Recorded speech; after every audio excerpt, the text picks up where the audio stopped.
Cowboys got a new defensive coordinator in Matt Eberflus. They hired not too long ago. I know we've been focused on offense in this channel, but it's time to switch gears and go to and give the defense some love. Matt Eberflus taking over Mike Zimmer in his system. We are going to deep dive in this video. Can he pick up where Mike Zimmer let off? What are the differences between him and Mike Zimmer's scheme? And most importantly, can he maximize Micah Parsons? Because we got a familiar face in the building, everyone. Eberflus has been a Dallas Cowboys coach before. Make sure to like and subscribe the video. Comment down below. I love to have conversations with you guys. But let's get right into the video. Let's briefly go over Matt Eberflus's coaching history. I'm not going to go back too far. This man has been coaching for a long time, since the 90s, but I just want to start to when he started to make his NFL appearance. It started with the Cleveland Browns in 2009, 2010 as a linebackers coach.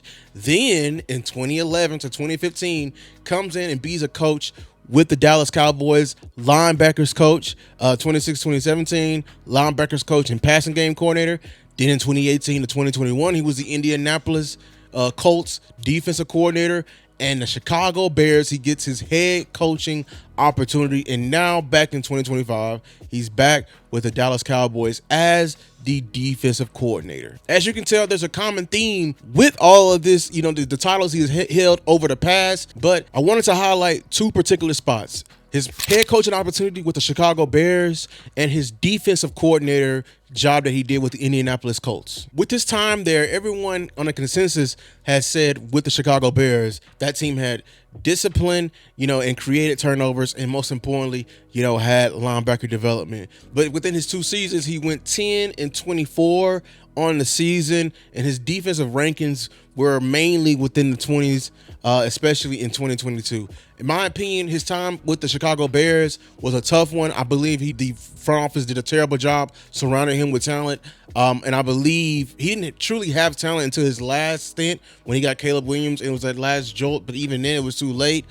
Defensive coaches have a hard time within this league being, you know, defensive oriented, because you have to worry about the offense as well. That's why, and in turn, thing you are most consistent with takes a dip. He never had a true QB. Funny enough, like, it's too many times a head coach, your job is pretty much reliant on the type of quarterback you have, regardless if you're defensive oriented or offensive oriented. But let's take a look at the last time he was a DC with the Indianapolis Colts. Man, he had top 10 defenses in that tenure, okay? And they created turnovers in his tenure between 2018 to 2021.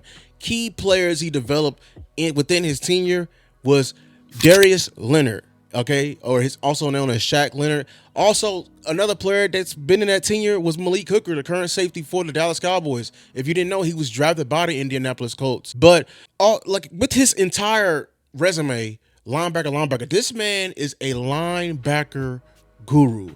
And in my opinion, I think he's mainly an outside linebacker guru. If you're an outside linebacker, you're gonna you know, have much development under his game versus the Mikes. I think the only Mike he had was the Roquan Smith, but it was briefly because he ended up getting traded to the Baltimore Ravens, and that was the only middle linebacker, you know, green dot guy he had. But key people to pay attention to, DeMarcus Ware got some of this Eberflus development. Had in 2011, he had 19.5 sacks, man, and also was a crucial part in Sean Lee's development. Sean Lee, I think he's mainly an outside linebacker, but he was smart enough to play that middle linebacker role. Why this is important? The difference is, if you didn't know, like, there's usually 3 or 4 linebackers, middle linebacker, and then it's the Will and the Sam, which is strong and weak. The outside linebackers, I would say most of their position is more on instinct. Okay, they're always going forward and thinking forward. So this tells me this man, he's good at teaching players instinct on a run. This can prove crucial to some of our guys that play the outside linebacker role. The middle linebacker, or, you know, it's not necessarily the Mike, but sometimes it can be the Mike. It's more of the cerebral green dot guy making the calls, and he has to be more selective because any mistake of his can prove greatly, versus I think the outside linebackers is mainly to cause havoc. But Cowboy fans, what are we switching from? What are we going from, especially with, in particular, the Mike Zimmer era that we just had? If you didn't know, brief overview. Let's sit down, get your notepad.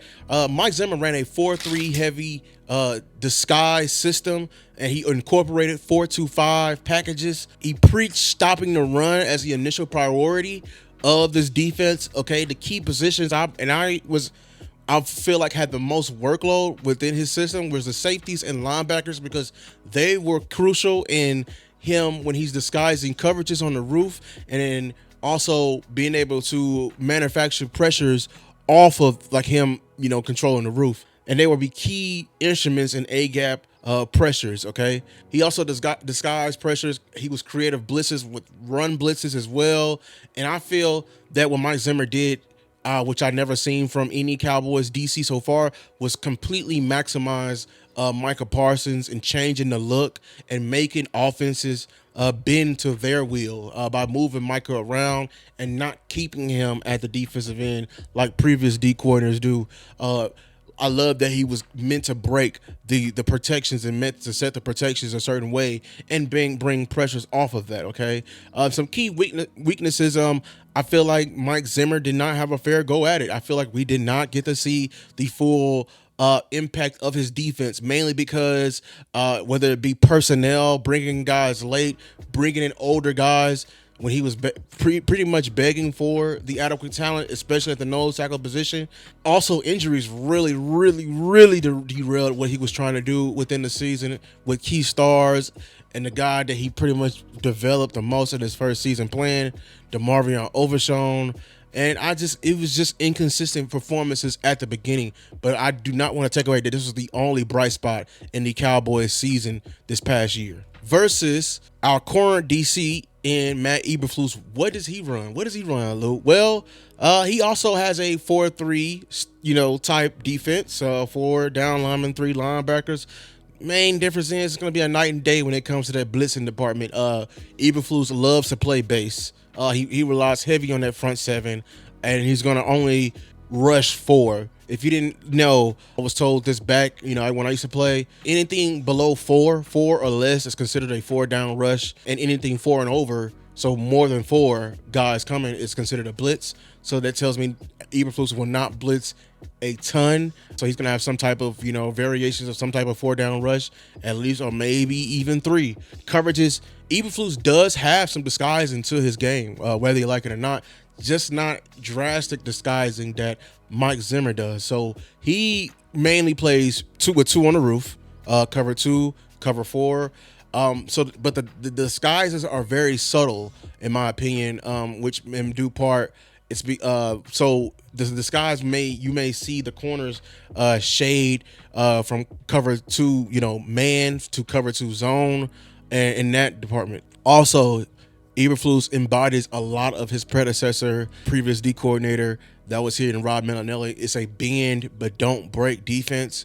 And most people think that was one of our best defenses that we had, because we literally maximized the inadequate amount of talent on that team within that year, because we were literally, bend but don't break. It teaches the opposing offense that we're going to not allow the big play, and if you're going to progress and get first downs on us, it's going to be in the longest way possible, creating, if opposing teams to literally use time of possession and marching the long way. And it's a long, meticulous type of walk that can cause, and he's banking on mental errors that happens in the red zone. Now, it's going to be crucial in Eberflus' scheme because, like I said, there's no blitzing, so we're going to be able to generate some type of rush with the 4, and we're going to be able to have to stop the run with a front 7 and a 4-3. So whoever those 3 linebackers, whoever those 4 down linemen is going to be crucial. And in the key part that Eberflus says is in his defense is the 3 technique defensive tackle, which is usually differs from the nose. The nose is meant to clog space. The 3 tech is meant to be athletic, be able to slice through, and able to be big enough to clog in a run game as well. So I found that very interesting. So in all, I think the main differences between Zimmer's and Eberflus' scheme, Zimmer relied heavy on disguises and creative pressures, and it's a more aggressive mindset, leaving, guys unpredictable. In other words, taking the fight to them, All right, and relied heavy on versatile safeties, which we can see that our safeties and our personnel that we have really did not do that well this year in handling that, in my humble opinion, versus Eberflus. Eberflus relies on discipline, gap integrity, and just playing base, playing in a zone and be able to come up and tackle. So I imagine this team is going to have a lot of endurance and to endure within those long developing drives that they hope to force. And hopefully we will see an increase in turnovers, even though we're not going to be on the aggressive side. So how will Eberflus fit this current Cowboys roster that we have now? It's going to take a lot of work, Cowboys fans. Mainly the first thing I want to see from Eberflus is how is he going to maximize Micah Parsons, because I that's the one thing I'm going to miss from Mike Zimmer. But what gives me hope is that DeMarcus Ware stat, 19 and a half sacks, even though that was under Rob Marinelli system. This is something similar, okay? So I'm hoping that we make an emphasis to trade for guys within the free agency and get some more base 4-3 defensive ends to allow and alleviate to be able to move Micah around into the linebacker. I want Micah in that linebacker room for everyone who's out there. I know that y'all believe he's a full-time edge, but I need Micah in that linebacker room with Eberflus. I feel like he can turn into an even greater player. If Eberflus was instrumental in DeMarcus Ware most productive season, what's to say he can't do that for Micah? And also the current linebackers there. When Overshown gets back, I can't wait for that development. He's the outside linebacker. Maris Luafau, I know he's going to be our green dot guy, but he can also switch and be the outside linebacker as well. So I'm interested what's going to happen in that room. Okay, we need more corners for him. Some guys who can be able to play cover two, be man up with help over the top.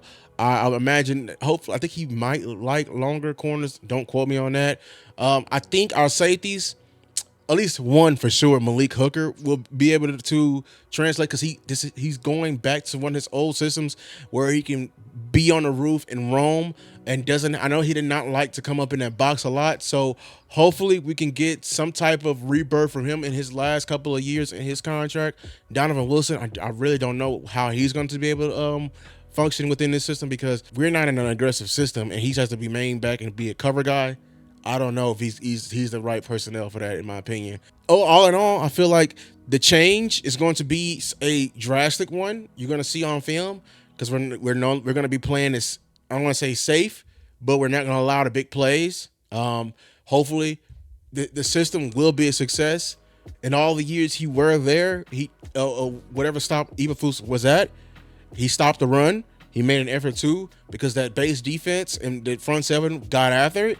So hopefully we can give him the proper personnel and he can replicate the same.